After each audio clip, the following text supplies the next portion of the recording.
there was a writer there named Van Woodward who had worked at WLW, and I carried an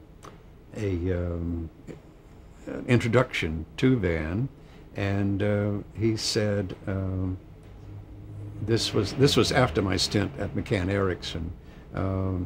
Van said, I have to fire a writer because he has a drinking problem, but as soon as I can have an opening, I will take you on.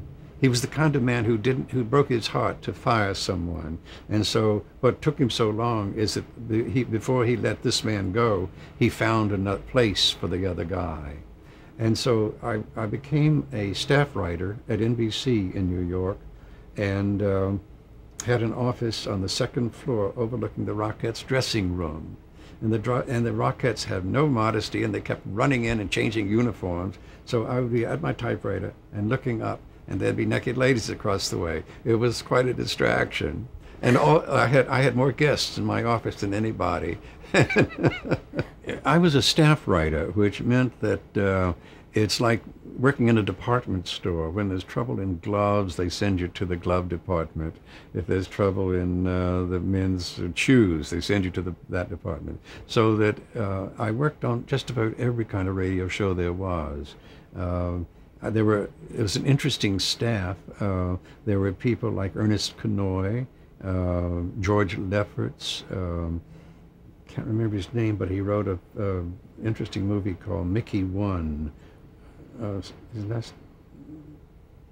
last name is Alan Sergel, and so I was in with a very gifted group of people.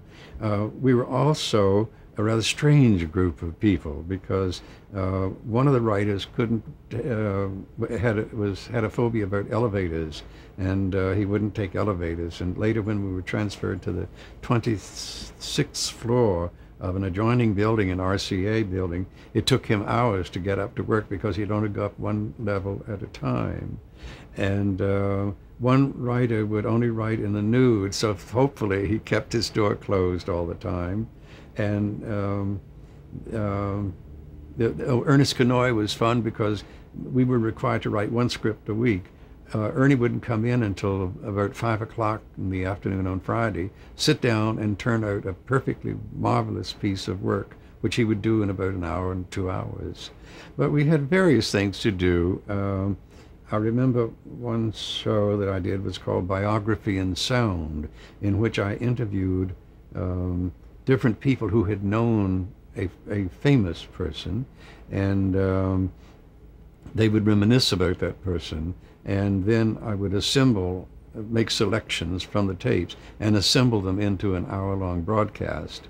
And I did biographies in sound of Scott Fitzgerald and Thomas Wolfe. I met Thomas Wolfe's sister, and she later gave me one of his books that had been inscribed by some members of the family, which was a precious gift. Eleanor Roosevelt agreed to do an interview about her Uncle Teddy, because I was working on a Theodore Roosevelt biography. And interestingly, I was living in Brooklyn at the time and got caught in the subway and kept Mrs. Roosevelt waiting for about an hour. But when I got to the studio, she was still there. And I rushed in and practically fell on my knees in apology. And she said, "Oh, please don't feel bad. You gave me the opportunity to catch up on some correspondence." She'd written a great many letters. And she told me an interesting story about Uncle Teddy, who lived out at Oyster Bay on Long Island.